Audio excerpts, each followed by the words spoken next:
Bonjour à tous chers mortels, c'est Dragma, on se retrouve avec un nouvel avis manga sur Good Ending. C'est un manga que j'ai acheté il y a très longtemps. Et ça fait partie de mes mangas qu'il faut que je termine sur les 7 mines que j'ai. Et on va en parler. C'est fait par Sasuga Kei, c'est un shonen tranche de vie comédie. Et pour l'histoire, c'est Seiji, un jeune lycéen ou université, je sais plus trop, lycéen on va dire, qui vit sa vie de tous les jours et il a une petite passion, c'est observer une jeune fille du club de tennis, Cho, qui est une jeune fille tout à fait classique, toute mignonne, toute kawaii, tout ce que tu veux. Et disons que ouais, il est vraiment en mode extrêmement amoureux dessus. Bon, il est pas en mode gros pervers, tout ça. Voilà, il l'admire de loin, sans l'embêter, tout ça. Sauf qu'à un moment donné, il va se faire griller par Yuki, qui va lui envoyer un truc dans la gueule et ça va lui défoncer ses jumelles et il va se la prendre en pleine gueule. Et un peu plus tard, elle va le voir en disant ouais alors par contre que tu nous mates comme ça, je suis pas très fan, tu vois. Il va lui expliquer pourquoi il l'admire et elle fait bah écoute, tu sais quoi, je vais t'aider à draguer Cho, qui est une amie à elle, hein, au passage. Ma foi, pourquoi pas. Oui, alors parce que Seiji n'a jamais eu vraiment de relation, c'est son premier grand amour, j'ai envie de te dire. Donc ouais, il a pas vraiment d'expérience, il sait pas trop comment draguer une fille, ce genre de truc là. Et du coup, Yuki va lui enseigner comment ça se passe avec une femme. Et c'est assez marrant comment c'est foutu. Donc là je vous ai fait le résumé du manga. Maintenant pour mon avis sur le manga, j'ai beaucoup aimé. J'ai lu que les 2 premiers tomes. Je ne suis pas allé plus loin. Maintenant je me fais une règle, je ne vais pas plus loin que 2 ou 3 tomes. Parce que sinon c'est pas possible, je vais trop me spoiler sur la série. Et voilà, faut pas. C'est un avis manga, je ne vous parle que du début. Voilà, les derniers arcs c'est pour parler entièrement du manga. Il faut que je reprenne les derniers arcs au passage. Du coup, Good Ending, ouais. Le manga est très cool pour plein de raisons. Déjà, j'apprécie beaucoup les personnages. Alors ça dépend lesquels. Seiji est sympa. Au début il est un petit peu emmerdant, genre s'il est trop timide, il a un peu de mal à se mettre en avant. Genre je trouve qu'il est vraiment très c'est maladif au début sa timidité. Mais ça va évoluer au fur et à mesure et ça prend pas tant de temps que ça. Mais au début c'est vraiment, je vous dis, c'est le level bien haut de la timidité à l'extrême, mais ça va changer quand même assez vite. Yuki va beaucoup l'aider, Yuki va beaucoup lui en mettre plein la gueule, mais c'est vraiment pour l'aider, c'est-à-dire genre à un moment ils vont faire un faux rendez-vous juste pour lui dire fais pas ça, il faut que tu fasses ça, il faut que tu surveilles ça, bref, elle va vraiment le coacher à mort par rapport à ça. Et ça va énormément l'aider par rapport à Cho, puisqu'il va bien évidemment continuer au fur et à mesure. Il va rejoindre déjà le club de tennis, ce que j'ai pas dit, club de tennis, mais il n'est pas parce qu'il aime le tennis, c'est clairement parce qu'il veut essayer de draguer Cho. C'est pas l'idée de se la faire ou un truc du genre, c'est vraiment un amour pur et sincère. Et c'est ça qui est assez marrant. J'ai pas envie de dire que c'est quelque chose de rare dans les mangas, bien au contraire. On en a très souvent c'est très régulier les personnages, tu sais, en mode je veux sortir avec l'amour de ma vie. Mais je sais pas, c'est un truc un peu plus touchant. C'est vraiment, il y a aucune tu sais, des fois il peut avoir des petits trucs malsains dans le genre j'aimerais bien aller plus loin, tout ça. Non, il y en a pas vraiment chez lui. C'est bon, bien évidemment des fois il va s'imaginer des trucs. D'ailleurs le manga je le trouve assez adulte. J'aime bien, moi je pars toujours dans 50 000 trucs. Le manga est assez adulte sur point de vue. J'aime beaucoup la réflexion des personnages. En fait, on n'a pas encore beaucoup vu le passé de tout le monde. Genre, Seiji, bon, il a pas un énorme passé pour l'instant. Il a 2 potes avec qui il discute beaucoup. Lui sa vie c'est surtout Cho pour l'instant. Cho justement on en a appris un peu plus sur elle par rapport à son passé. Yuki on a vu très brièvement quelques infos sur elle et le peu qu'on a vu tu sens qu'elle en a bavé. Parce qu'elle actuellement elle est en mode je n'ai pas envie de tomber amoureux actuellement. Pas pour des raisons particulières, elle a ses raisons. Et c'est vrai que quand tu vois un petit peu, je dis on n'a pas encore d'infos, le peu qu'on a vu c'est déjà beaucoup. C'est vraiment tu dis ah ouais. Donc ouais, les personnages sont quand même, j'ai pas tous des passés tragiques, mais voilà, ils ont quand même mais ils ont un vécu, j'ai envie de dire, ils ont un vécu. Et Yuki, en fait, je les trouve tous très adultes, surtout Yuki. En fait, Yuki, je la trouve extrêmement adulte, même si elle a son côté un peu gamine à des moments. Ça, c'est très touchant. En vrai, j'apprécie beaucoup Yuki. J'aime énormément le personnage de Yuki. C'est pas le personnage principal, mais elle est presque aussi présente que Seiji, c'est-à-dire elle est là presque tout le temps. Seiji, lui, il est là vraiment en mode voilà, j'essaye de faire en sorte que Sho me regarde, j'essaye de faire en sorte que Sho soit attiré par moi. Mais voilà, il est très proche de Yuki en mode voilà, bah tu es ma conseillère, voilà, ils sont amis, mais en mode un petit peu Seiji, lui, il est là pour apprendre vis-à-vis de comment se comporter vis-à-vis d'une fille, et Yuki est là pour tester quelque chose. Ça, je ne vous en dis pas plus, je vous laisse juste ça. Et en fait, le manga, ouais, je le trouve vraiment très adulte, vraiment très très bien foutu, ça s'enchaîne très bien. Et en fait, ce qui j'ai trouvé marrant, c'est que le manga est long à lire. Alors, c'est pas de reproche, c'est juste qu'il y a beaucoup de contenu. Il se passe beaucoup de choses. Il s'est passé énormément de choses dans les 2 tomes que j'ai lus. C'est assez long, il y a beaucoup de... c'est pas des textes à rallonge qui font des bulles comme ça, tu sais. Non, non, c'est juste que...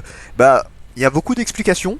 Il y a beaucoup de choses qui se passent en même temps, tu comprends très rapidement, enfin, il y a beaucoup d'explications, par exemple, qu'est-ce que pense tel personnage, qu'est-ce qui s'est passé à tel moment, mais c'est pas bouffant, c'est pas en mode, voilà, vas-y, plein d'infos dans ta gueule et tout, non, non, ça se suit très bien, il y a encore plein de choses, le manga fait 16 tomes, hein, au passage, je précise, c'est une série assez longue, je les ai tous, donc j'ai hâte de les lire.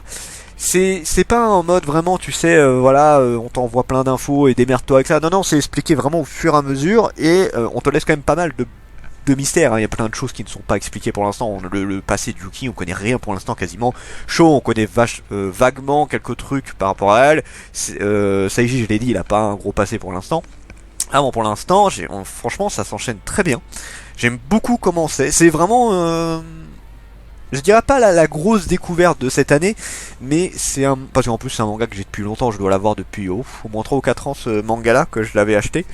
Et franchement, j'apprécie énormément. J'ai très très hâte de lire la suite. Là c'est marrant parce que j'essaye de pas aller trop loin pour les avis manga, donc là je me suis stoppé, je me suis dit il faut vite que je le présente pour pouvoir continuer à le lire, donc je vais continuer à le lire, mais il va falloir que j'en lise d'autres aussi pour les présentations manga. Et là ouais, good ending, vraiment. Je vous le conseille très fortement. On va passer au potentiel du manga et après je vous dirai un petit peu plus une conclusion rapide. Alors pour ce qui est de l'histoire, c'est une histoire plutôt classique. Hein, c'est vraiment voilà essayer de décrocher l'amour avec une personne qui va t'aider. C'est pas quelque chose de novateur en soi. C'est pas novateur parce que c'est un truc que tu vois très régulièrement dans les histoires d'amour et on a eu d'autres trucs par rapport à ça. Le truc qui fait un petit peu la différence, c'est les personnages. Alors je le redis, Seiji était assez classique, mais par contre Yuki, elle a vraiment un charisme très particulier que j'apprécie énormément et que j'ai pas vu chez beaucoup de personnages. C'est pas le premier personnage que je vois comme ça, mais elle a un truc un peu particulier qui fait que tu t'accroches très vite à elle et j'aime beaucoup ce personnage là. Donc l'histoire, je le redis, plutôt basique, mais qui s'enchaîne extrêmement bien. Voilà, si je devais donner un gros point fort à l'histoire, c'est qu'elle s'enchaîne très bien et sans prise de tête, franchement. Les dessins, alors les dessins d'ailleurs c'est aussi un des gros points forts du manga, c'est très beau, c'est vraiment extrêmement beau. Je trouve les dessins vraiment très classe, les dessins des personnages, alors surtout Yuki, il y a des moments où on te fait des plans sur elle qui sont juste magnifiques, tu as les trucs, tu sais, les images que tu as à chaque chapitre, alors là pareil, là c'est des farandoles de magnificence dans les dessins. Et ce qui est marrant, c'est que pour un manga tranche de vie, alors certes, il va avoir du blanc, du gris, des trucs du genre, mais en fait, il y a pas mal de fois où il y a beaucoup de décors. Même si c'est des décors un peu à la con, tu sais, une maison, le lycée, les trucs du genre, ben il y a quand même du décor. Et franchement, niveau dessin, ben c'est super beau. C'est très très agréable à suivre. C'est très très agréable. Pour les personnages, je le redis, Seiji plutôt classique, rien d'exceptionnel par rapport aux personnages. Disons qu'il est l'intérêt de Seiji, c'est qu'il a une évolution.